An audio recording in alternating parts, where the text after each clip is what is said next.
अब Nokia company जो थी ना सर, इतनी बड़ी कंपनी थी कि कहा जाता था कि फिनलैंड में कोई एक भी घर ऐसा नहीं है जिसका कोई ना कोई बंदा नोकिया कंपनी से रिलेटेड ना हो।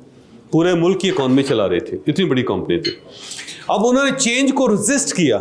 इस साइड पे जब ये टच स्क्रीन आ गई, एप्पल ने, स्टीव जॉब ने टच स्क्रीन, उसने स्मार्टफोन बना दिया।